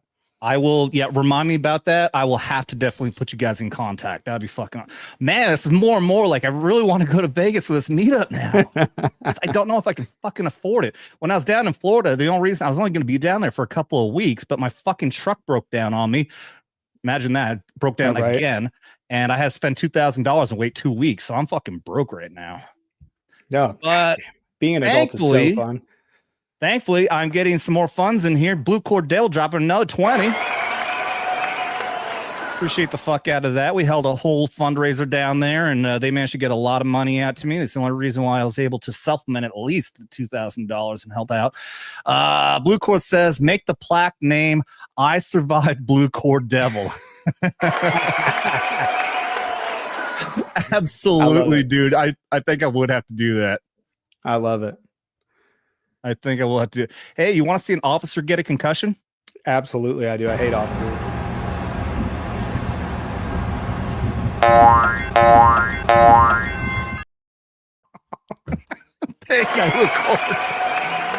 That guy absolutely never saw it coming. I have this irrational fear, they call those phobias, that I'm going to walk and not being paying attention. You know the trailer hitches that stick off the back of trucks? I always have this irrational fear that I'm just going to be bebopping along, walking at full speed, and just kick the shit out of that with one of my shins. I tell you, it is one of the scariest things. When you walk into something and you have no clue that it's in front of you, absolutely hilarious. Stubbing your toe in the middle of the night is, same thing. But there was a meme out there, this is years ago, showing us a fucking truck with a trailer hitch that was like 2 feet long, parked backwards into a fucking sidewalk. Hilarious. I can't remember what it said, but like, this is the biggest dick in the world to do that, because somebody's going to hurt themselves. Oh yeah, 100%. 100%. Speaking of trucks, Wayne Rowe, thank you for the 2, says Adam's truck is like a C5 down for maintenance. C5, Fred breaks all the time. Like C5s never freaking fly. They look great with that little nose up, downloading the tank, but they don't fly after that. So that is what it is. I didn't know they were so unreliable. Oh, historically unreliable. If I had a choice between C5 and C17, like if we had to take 2 C17s for all of our gear, as opposed to 1 C5, I'm taking the 17s all day. Those C5s just never fly for whatever reason. I always thought the idea of jumping out of one seems nice because you hear the stories. It actually has to slow down to a point where it starts to lose altitude. It's right at stall speed. Yeah. The C17. I've jumped out of C17s a bunch of times, both static line and free fall. And man, it's the Cadillac. It's so nice. The ramp is huge. You can get like 7 or 8 dudes across and all go out at the same time. It's fantastic. It's the best aircraft to jump out of. I love C-130s. Most of my jumps are out of C-130s, but I hate C-130s, and that's awful. Okay. Here's my history. So in airborne school, it was, I believe, it's 2 C-130s and 1. Correct me if I'm wrong. C-141. Yeah. Yep. C-141s were still around. Essentially, 130. All 5 jumps out of the 141. Every single one. Yeah, pure luck of the fucking draw, and all the jumps with that fucking jet stream. Oh, so easy. It's like going down a fucking water slide. Oh yeah. You just settle into it real nice. Like there's no snatch. It's just you go out, you just settle right in, your chute opens up, everything's gorgeous. I know. And then after that, for all 9 years, C-130s, with the exception of just a handful of helicopter jumps, where every single time you jump out, you hit that fucking prop blast and just spins you around in a fucking whirlwind. Oh yeah, yeah. Free fall jumps out of helicopters are fun. I have 3 little brothers in the Army. 2 of them actually crossed over, and they're rotary wing pilots, so they both flew 60s in the Army. My one younger brother, Danny, that's still in, he transitioned to fixed wing, so he's flying fixed wing for the Army now. But my brother Brian actually flew the helicopter. I was the jump master. Got a pretty sick free fall jump out of it. It's pretty badass. Hey, look who's in the chat. You got Peaches here. What up, Peaches? Oh, damn, combat control. Peaches, you missed it. We talked about Chappie. It was a good time. We looked at the video, and I got to talk about one of the best men on the face of the planet. Peaches is awesome. He just retired. Everybody tell him he's fucking gay. Go ahead. No, sorry, don't. Gay. Hold on, I got another one. So gay. Wow, you gay. You know what's funny is I was just explaining to my wife, like Peaches literally put, if our group chat ever, you think the Signal group chat scandal was bad? If our internal One's Ready group chat ever leaks, we're going to special jail. But it was funny because we were talking about something else, and Peaches asked Trent, "Why are you gay?" And I said to my wife, I was like, I cannot see those words without hearing that guy's voice. And she is not as online as I am. And she was like, "What do you mean?" And then I had to explain to her the entire thing. It was pretty funny. Why are you gay? You are gay. What? If I snap my fingers, you will forget that you were ever gay. Okay. You know what? Just because you're bringing that, I got to play this fucking video for you. You ever seen the My Gay Cat song? No, please play it. Oh my God. Okay. Hold on. I got to find it. Okay. While I find this, you don't have to make a long story out of it or anything, but tell me, what is it that motivates? Like we were talking about the fact that you guys do not get any recognition for the badass shit that you do, just like Chappie getting a fucking 2 Medal of Honors, getting killed, and just all the badass shit that he did. What motivates you guys to want to go out and do this badass, dangerous job in the Air Force where you know you're not going to get any love? Yeah, I mean, it's the missions, man. You know, when you look at it, even combat controllers who are JTACs, right? People are like, oh, you just get to kill people and that's awesome. No, when the world is falling down upon you and somebody that is a hardened warrior looks at you and begs you for help, you're a 23-year-old airman that just went through 2 years of training, and some hardened combat veteran is looking at you and he's going, please save me and the team. They look at a combat controller to do that. When the call comes across a radio for a 9-line and there's an American serviceman that is busy dying on a field of battle and he's in an active firefight and there's nobody else there that's trained to go get him, I want to be that person that gets that call. All across the Air Force Special Operations Command, we have a righteous mission that does things. Yeah, it's cool guy stuff and whatever, but for me, it was always a mission. I always like to say that I got to not only cheat death, but I got to fight death every day. And I got to do it 2 times on missions. The first time is when I was supposed to die just going in. Helicopters kill more PJs than gunshots do. That's just the fact of the matter. But you're not even supposed to be able to be a PJ and live. We do so much dangerous shit. Your average Tuesday is like 4 free fall jumps. That shit's dangerous. And we do it at night with all of our kit on under NVGs. I get to cheat death every single day. And then what I get to do is when I do all that stuff and when I was supposed to die, then I get to go to a patient and I get to stop him from dying. And that day, death was supposed to get 2 lives. And I said, fuck you, you're not getting any of them. And then I come home. I think all across the Air Force Special Warfare enterprise, you can look at people and you can ask them why it is that they do. And it's because of the mission. I think, I'll trade in I'd turn the podcast off right now. If we could recruit enough people and I was sure the Pararescue would be healthy for the rest of my life and that I wouldn't have to worry about not having enough Pararescuemen to answer that call on somebody's worst day, man, I'd shut this shit off in a heartbeat. You'd never hear from me again. I'd disappear. But the mission is so important. Our motto, that others may live, is so important to me. It's not just a bunch of words that we say. That others may live means I will fucking die before I let an American serviceman fall into enemy hands. I will risk my team's life to come save you if you call me. It's a solemn promise that we make to every single American citizen, every single national ally. If you are hurt, if you're lost, if you're trapped, if you have no hope, you hit my radio up, because I'm coming and I'm going to kill everybody between me and you. And then I'm going to get to you and I'm going to bring you home to your family and I'm going to return you to service. And I'm going to make sure that you do not end up on the fucking news getting beheaded. I think people connect with that in a way because it's service of yourself. It's service to others. But overall, it's service in the name of saving lives and aiding the injured. And I think if you look at our entire history, from Pitzenbarger to Arthur Black to Tim Wilkinson to Chris Telsworth to Chad McCoy to these people that are just titans that are, have names, and a whole bunch of other dudes that are nameless because they've done the things, behind the curtain of the North Carolina unit. Man, I think that resonates with people. And I think people are willing to give up huge parts of themselves in order to do that mission. Dude. Make me wish I would have been a fucking PJ, man. That's fucking good shit right there. We hold selection 5 times a year. You're too old, though. The age limit's 42. So sorry, dude, you're out.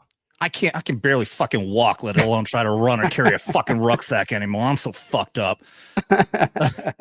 Yeah, but that's the thing, man. There's something about it in us. And I wish I could do genetic testing on people and find the gene that gives you that willingness to go through, that never quit attitude, that willingness to go further than other people will go in order to save your fellow man. I wish we could do it, but we just can't. So we got to find them. That's fucking awesome. Look, Chai, you brought Chai to tears. What's up, Chai? Oh, thanks. Dude, I do fucking, if you guys don't do it, I have this program called Opus Clips, and it does AI clips fucking videos. I'm clipping that shit, dude. That's definitely going up on all my fucking social medias. Your speech right there. It's good shit. Good. I hope so, man. Fuck it. I hope I didn't say anything too fucked up. No, I blacked out. I know exactly what you're talking about. Like, I'll get on my soapbox here and it's like automatic. Like, I know I'm talking. It feels like I don't even have control over it. I'm just spewing out the stuff exactly like you just did. I know exactly what you're talking about. Yeah. All right. We are going to go to My Gay Cat after that amazing speech. But Great first, Blue Core Devil with another 20. Says, okay, yeah, good thing we're gonna have a funny thing after this, because here's another fucking fucked up coming home story. Yeah, I guess he's gonna try to one up us here. We should call a podcast of the One Up podcast. I love it. Yeah. Really, that would work. Telling stories, and you just like, it's your job to actually try to one up the story. Right. I think that'd actually be pretty cool. Worst coming home story. MP, I'm assuming military police, got sent home due to marriage problems. Got home, walked in on his wife and her platoon sergeant in bed. Fuck. He walked the dresser, pulled his pistol out, and shot himself. They both were court-martialed. I feel like we're getting our violence in the wrong direction here, my guy. I don't know if I would go to myself first. Maybe start with the other two and then end with yourself. That's pretty freaking wild. I mean, at least he's committed. Yeah. You ever watch Rick and Morty? Yeah. There's like right early in the first season, he goes, if I ever come home and I see you in bed with that guy and pulling out a gun and blowing my brains all over the bed. Like immediately what I thought when I heard that. I did I can't verify that this story is true, but it is a coming home and a terrible story. But one of my friends used to be a maintainer over at Bragg. So he gets home, classic story, this is early in the 2000s. So connectivity wasn't the same as it was. And, the guy wanted to surprise his wife. Well, he surprised his wife. She was in bed with one of the tier 1 operators. So the guy justified, he's justified in this action. So the guy that came home, they're naked in bed. So he gets beat up. My friend telling me the story tells it way funnier than I do as well. So, imagine coming home and, you're like, oh, I'm going to beat the shit out of this dude. That guy got his fucking ass handed to him. He got put in the hospital because the guy took a couple shots in bed and woke up and proceeded to beat the fuck out of him, broke his jaw, put him in the hospital. And then his wife left him for that operator. And my favorite part of the story, the way my friend Sean tells it, is he's like, imagine you're justified in beating this dude's ass. And then you start losing the fight and that guy's naked. So now his balls are just hitting you in weird spots. And it's like you're in a grappling match with this dude who's beating the shit out of you and you're about to lose consciousness and all you see is dick. And you wake up in the hospital and your wife's gone. I can't verify that story is true because I heard it 25 years ago. But God, I love that story. Oh my God. I can't even imagine, dude. I thought about that too. Like if you ever get into a fight with somebody because he caught you with your woman or something, like now you got to fight somebody who's fucking naked with dick and balls. Imagine losing. That's the thing. Imagine losing that fight. I can't imagine a bigger insult to injury moment than losing a fight to a naked dude that was just balls deep in your fucking love of your life. What a fucking terrible night that was. That'd be so bad. That'd almost be as bad as trying to tell somebody to get your ass kicked by an airman. Here you go. Thank you, Blue Cord. Whoa. Dirty name. Cheers. Cheers, Blue Cord. Oh, I didn't even have my thing set. All right, let's watch My Gay Cat. Have you heard of the Kiffness? No, I have not. You got everyone out there, subscribe to this channel. It's been on here before. So many amazing fucking songs he does like this. The skill level on this guy is incredible. He'll just take random fucking videos of cats meowing and shit and make an entire fucking song out of it. It is amazing.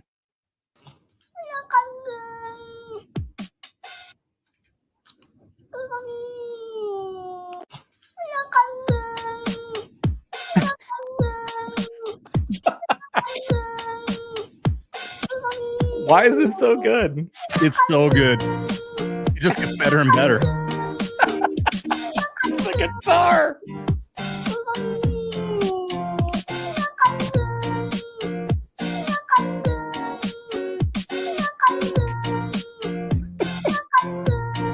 Good morning. Why are you gay? Why are you gay? Why are you gay? You are gay. Why are you gay? Why are you gay? Why are you gay? You are gay. Why are you gay? Why are you gay? Why are you gay? You are gay. Why are you gay? Why are you gay? Why are you gay? You are gay. Yes. I love that video. That is absolutely hilarious, man. Thank you for bringing that into my life. That's going to live rent free in my head now. That's all it's running in the background. When I was hanging out down in Orlando, I played that for everybody at a party, and it was just a running joke from then on. Look, I'm gay. Hilarious. Look up, look, I'm gay, or My Gay Cat, I think is all I have to look up. But yeah, the Kiffness dude. Hilarious. He actually got really popular. I'm not trying to promote him or anything, but you might have actually probably heard the one where he used Donald Trump they're eating the cats, they're eating the dogs. I actually have heard that one. They're eating the cats, they're eating the dogs. I love it. That's the Kiffness, dude. Yeah, that's the Is it really? Okay, yeah. Then I am familiar. I just didn't know. Yep. Well, I mean, I didn't know either. I saw that video too of them, like in the concert. You know, everyone in the concert was like, they're eating the cats, meow meow meow. They're eating the dogs, woof woof woof. And yeah, the whole audience sings along with it. There it is, right there. I'm not going to play it, but yeah. They're eating the dogs. They're eating the cats. Yeah, 100% heard that. Yep, dude. Follow the Kiffness, man. This timeline is so great. Who would have ever thought that we had a president that was getting ready to get reelected and talked about eating the dogs and eating the cats, and we would live in that space? This timeline is unmatched. This last season of America, I don't know who's writing it, but I got to magnifique. I don't know how we're going to end this season, but man, it's good. And of all things, one of the things that might have turned the election was the death of a fucking squirrel in a cowboy hat. Man, fucking justice for Peanut. Unfucking believable. Nothing highlights the hypocrisy of America quite like 8 armed federal agents conducting a standoff and killing a squirrel named Peanut for no good reason. Like, that's the state of affairs right now. And that's the world and the timeline we live in now, man. I know, it's so crazy. The craziness abounds every single day. We were having this conversation on another one, but we were talking about the speed at which things develop, and we were talking about kind of like live streaming. I Came with Fire is another great podcast you should check out. They go live every Friday night, I believe 7 p.m. Pacific time. Seems about right to me. But we were just talking, like, you know, as online streamers or people that comment on political status or culture or any of the things that we're dealing with kind of day to day here in America, you almost have to be on 24/7. In order to break anything. You have to look at things real time because of the speed at which we're given information, the speed of which things have happened, even in this administration. Like, you look at the first 65 days of this administration, crazy. Yeah, it's amazing. The way I do my show is I have Excel matrix on my phone. So whenever I see a story come up, I mean, I could be sitting at the fucking bar or just in the lazy boy, and I'll just fucking find this. Okay, well, that's going the matrix. That's going the matrix. That's going the matrix. And I'll have like all these topics. I'm like, I got to talk about this on the fucking show. But you're right. It comes so fast and there's so many stories. By the time I do my show, I'm like, I can't talk about all this now. Now I have to cherry pick which ones to fucking talk about. Yeah, it's almost like I purposely didn't address. So, you know, I'm heavily involved in the political and culture realm, and people want to talk to me, especially about like military stuff. And they, you know, people were pinging me about the Signal Chat thing. And I was like, listen, man, I'm not jumping into this. I'm going to wait for like 7 days and see how this all shakes out. And I'll give my comments at the end of it, because this stuff changes so quickly. By the time it's out of your mouth, it's either incorrect or there's new information or there's some other person that has a better take than you. It's almost like you have to do it like the inverse of what you think, as opposed to trying to be breaking news. You kind of just got to wait. And it's almost better to be correct than it is to be first at this point. Do you follow Bongino? Of course I do. Dan Bongino. There you go. Every single day on the thing, hey, the Bongino rule, 72 hours in effect. I loved his appointment. I actually loved the reaction from the left on that one, just because they're like, oh, this unqualified podcaster. I was like, motherfucker, he was a New York City cop. Then he was a Secret Service agent. He's done more good work through his book, Follow the Money. He's done more good investigative reporting than literally everybody. He was the first person with a new media with the biggest podcast in the world, and then gave that all up for some piddly $180,000 a year job to be the assistant of the FBI. Like, that guy's a true patriot, a true American. And watching the response to the people talk about Dan Bongino, absolutely hilarious. The hypocrisy knows no bounds. Rest in peace. Yeah, it's all these people, man. You look, Hegseth, Bongino, so many, and Trump alone, and Trump and Elon fucking Musk. They want to say they're unqualified because they do this job. They're giving up that job, millions of fucking dollars, to try to save this fucking country. Trump could be living on a fucking beach for the rest of his fucking life. Never has to do any of it. Elon didn't have to subject himself to this. Yeah, like, well, I mean, Trump said it the best in his little joint session, not a State of the Union or Congress. He was basically like, I thought it was great optics too, by the way. He was like, there's nothing that I can do. I can point to this entire side, and I could cure cancer. I could make America great again. I could do all these things I'm going to say, and you still won't stand and clap. The optics of the fact that they sat stone-faced for the rest of that really painted him into a corner. And it shows just how much he gets kind of that adversarial counterpuncher sort of nature that he's always lived in.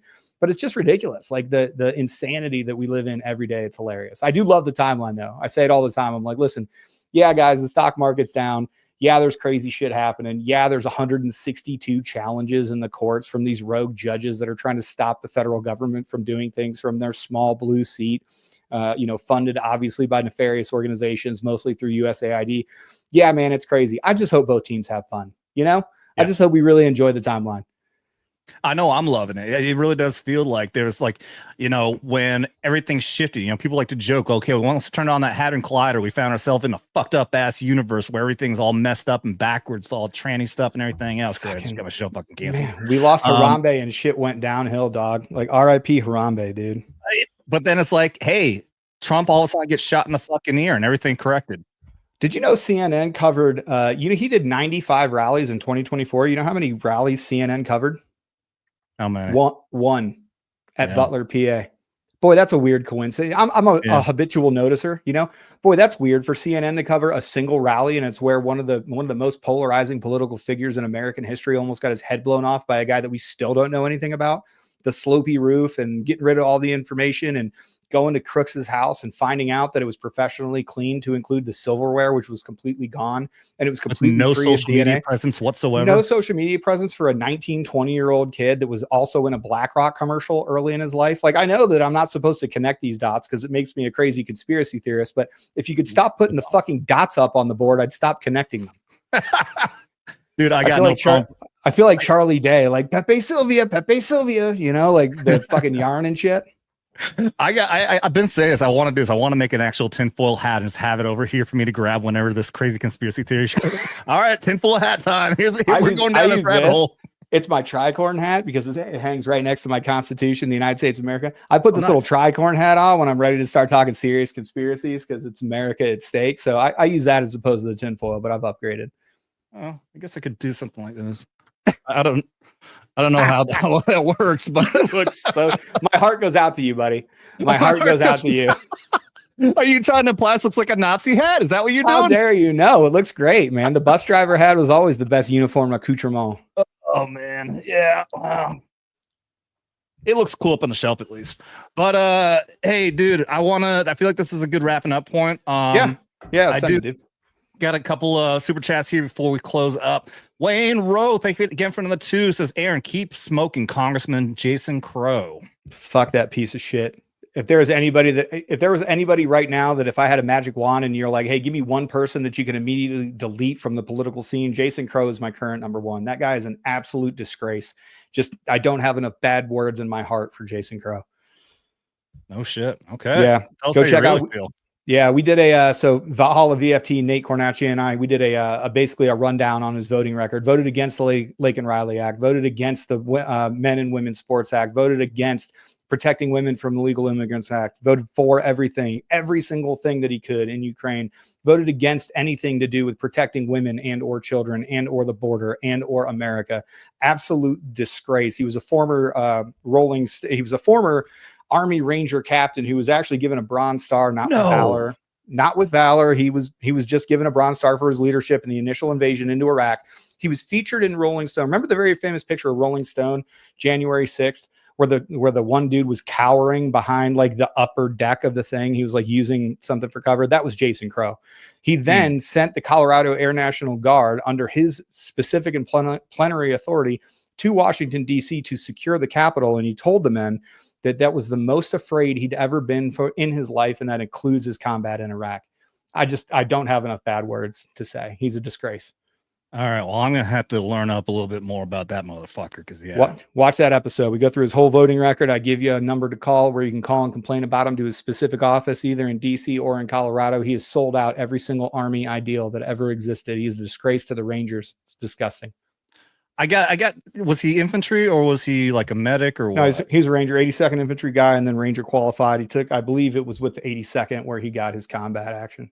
No, but I mean, like there are other specialties that are in Ranger. Other than infantry. No, he was an officer, so I think he was an infantry officer that went to Ranger school and then was Ranger tabbed, and then led. He was an infantry officer.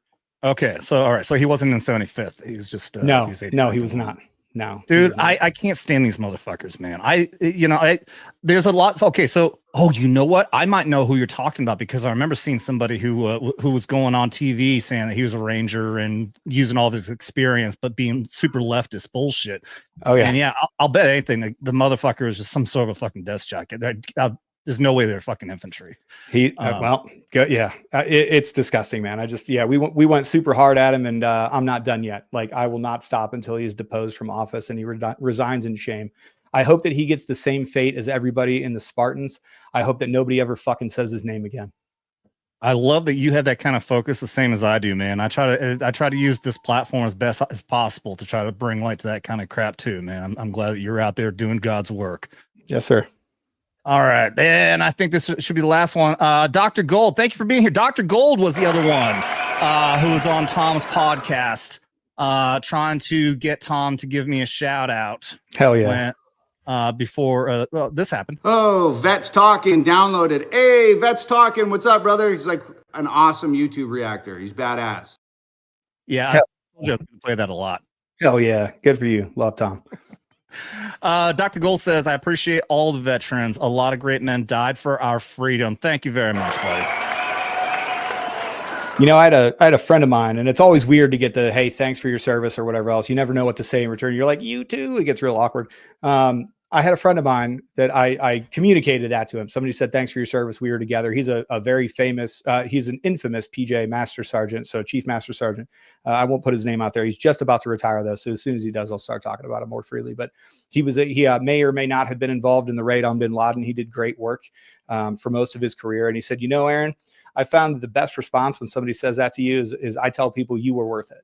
I have taken that and internalized it. When somebody says, hey, thank you for your service, because I try not to, I don't make it a part of my identity. It was a great job. It was a great 22 years. I loved it. I loved every single bit of it. All the scars, all the bad stuff, all the mistakes that I made. I do it all again, exactly the same as I did it over again. I do it right now. My only regret is that I'm not an 18-year-old and I can't go give another 22 years in my country. But, you know, man, when somebody says, thank you for your service, I say you were worth it, because you were. America is worth it. The citizens are worth it. And anybody that is nice enough, thank you, Doc, for saying, you know, thanks for your service and thanks for being a veteran. But man, you were worth it. Thank you. That just gave me chills, man. Cause yeah, I always say, I appreciate that. Cause you know, it's weird to say thank you back, but I say, I appreciate that. That's good though. I'm going to have to do that from now on. I assume, you know who Gina Carano is, I assume, right? Of course. Yes, I do. She's badass. So, I went to MedCon. This isn't like a personal picture, but you know, I had to go wait in line to get this picture taken with her back here. Well, I know her manager, her convention manager. He goes by Jay. His online persona is Drunk 3PO.